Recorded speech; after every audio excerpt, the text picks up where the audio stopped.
Welcome back, Kalam. Ngayon ay pag-uusapan naman natin ang pinakaunang smelting plant sa Pilipinas. Sa patuloy na pagtatayo ng ating gobyerno ng mga proyekto pang-infrastruktura sa iba't ibang bahagi ng Pilipinas, ay patuloy rin ang suporta na ibinibigay ng ibang bansa sa ating gobyerno upang matulungan na mapondohan at maipatayo ang mga proyekto na magpapalago sa ekonomiya ng ating bansa. Halimbawa na lang nito ang paglalaan ng pondo sa pagtatayo ng steel plant sa Mindanao na magkakahalagang $1 billion na inaasang makakalikha at makakapagbigay ng maraming trabaho sa ating mga kababayan sa Mindanao at lubos na makakatulong sa ating gobyerno upang makatipid at mabawasan ang gastusin sa pagtatayo ng mga proyekto dahil hindi na kailangan pa ng Pilipinas na mag-angkat pa ng bakal sa ibang bansa. Dahil dito, tayo na mismo ang gagawa sa mga ito. Ngayon ay alamin at tuklasin natin kung saan itatayo ang bagong steel plant. Noong taong 1950s, ang Ilagan City ay kinikilala bilang isa sa maunlad na lungsod noon sa isla ng Mindanao dahil dito mo matatagpuan ang itinuturing na malaking pagawaan ng bakal sa Asya, ang Iligan Steel Mill. Ito ay tinatag noong 1952 bilang isang proyekto na pinagsimula ng ating gobyerno sa National Shipyard at Steel Corporation o NASCO. Ngunit matapos mag-apply sa NASCO para sa $62.3 million na pautang mula sa Exempt Bank na nakabase sa Estados Unidos para pondohan ang mga proyekto, ay minungkahi nito ang paglipat ng mga pasilidad sa private entity hanggang sa ang kumpanya ay binenta noong 1963 sa Iligan Integrated Steel Mills Incorporated ng pamilyang Jacinto. Noong 1964, ang mga asset ng NASCO ay inabsorb ng bagong korporasyon na National Steel Corporation at kalaunan ang National Steel Corporation ay nakuha ng Wing Tech Malaysian Westmont Group noong 1995. Subalit noong magkaroon ng Asian Financial Crisis noong 1997, ang National Steel Corporation ay lubhang naapektuhan na naging dahilan upang hindi nito malabanan ang pagtatambak ng imported na bakal sa merkado ng Pilipinas. They had not kept up with the development of these economies and their integration. We feel that there is no way we can recover. I mean, the feeling is really very bad, very frightening. That the crisis has spread as quickly as to Indonesia and Korea. The implementation of the various initiatives under this grouping. The ASEAN meeting December 1 and 2. Could you give us some sense of what the next steps are? The framework recognizes the central role of the IMF in the international monetary system. Years ago, the Asian financial crisis hit, exposing the weakness of so-called Asian tigers. East Asian economic miracle was no more. It had run up a huge debt burden that made it effectively bankrupt. At noong taong 2000 ay niutos ng gobyerno ang liquidation ng Steel Corporation. Makalipas ang ilang taon, ang Iligan Steel Mill ay makuha noong 2004 ng Spot Industries ng India. Ngunit ang kumpanya ay naharap sa mga isyu ng pananalapi at paggawa na umantong sa pagsasara ng pasilidad. Noong taong 2009, tinangka naman ng pamahalaang lungsod ng Iligan na i-auction ng 400 hectare steel mill noong 2016.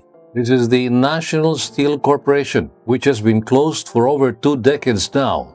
For one, the company has incurred huge loans with banks, and this is one big challenge that the government will have to handle.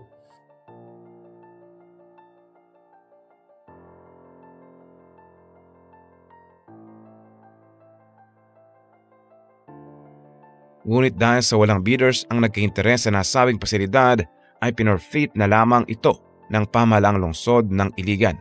Ang pagsasara ng Iligan Steel Mill ay malaking kawalan sa ating gobyerno dahil simula noon ay umaasa na ang Pilipinas sa pag-import ng bakal mula sa ibang bansa na siyang pangunahing ginagamit sa konstruksyon at pagbuo ng mga proyektong pang-infrastruktura dito sa ating bansa.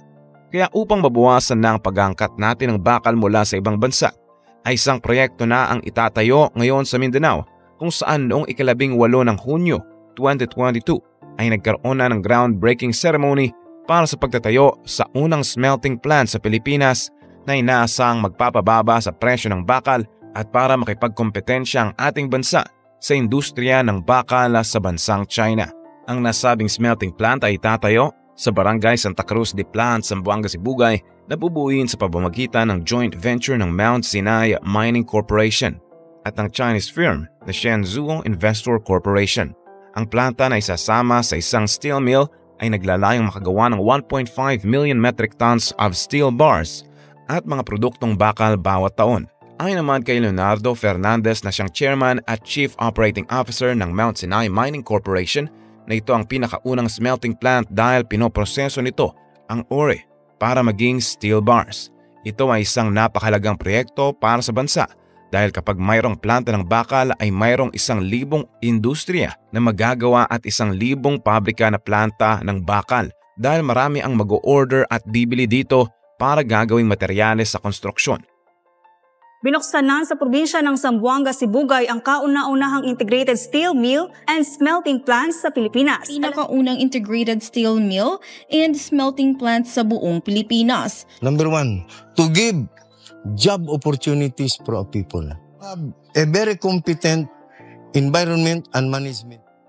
Sa pagtatag ng planta ng bakal ay inaasang mababawasan na ang halaga ng konstruksyon at magagawa na ng ating bansa na makipagkompetisyon sa industriya ng bakal sa China na siyang kumukontrol sa 70% ng bakal sa buong mundo. Ang konstruksyon ng $1 billion na planta ay tatagal ng 4 na taon at inaasang fully operational sa taong 2026. Sinabi pa ni Fernandez na ito ay 60-40 partnership kung saan 60% ay para sa Filipino capital at 40% para sa Chinese partner. 60% para sa domestic market at 40% ay iluluwas. Pagtutuunan din ng pansin nito ang pagbabarena sa ore exploration at processing sa 15,000 hectares na pag-aari ng isang indigenous people community na ipinansalubukang Gocom de Bayog na munisipyo na Bayog sa probinsya ng Zamboanga del Sur, kung saan natuklasan ang malalaking deposito ng ore ng kasosyo ni Fernandez. Ang Mount Sinai Integrated Steel Mill Smelting Plant ay bahagi ng Mount Sinai Industrial Park Project na 1 hanggang 50 hektarya ng industrial complex na magsisilbing administrative at operational center ng Mount Sinai Mining Corporation. Gayun din para sa lokal at dayuhang tagahanap sa paggawa ng bakal at downline industries. Ang Mount Sinai Industrial Park ay dinisenyo sa 50 to 100 hektarya at ito ay maglalaman din ng iron crushing facility at industrial laboratory. Kalam, anong masasabi mo sa ating nakamamahang topic ngayon? Isa ka ba sa hindi makapaghintay sa pagpapatayong ito? Isa na ba ito sa pag-unlad sa wakas ng bansang Pilipinas? Antayin ko ang sagot mo sa comment section. Huwag mong kalilimutang i-like ang ating video at mag-subscribe ka na rin sa ating channel. At siguraduhin na panoorin ang next videos na siguradong magugustuhan mo. Ito ang inyong Kalam na nagsasabing, knowledge has a beginning but no end.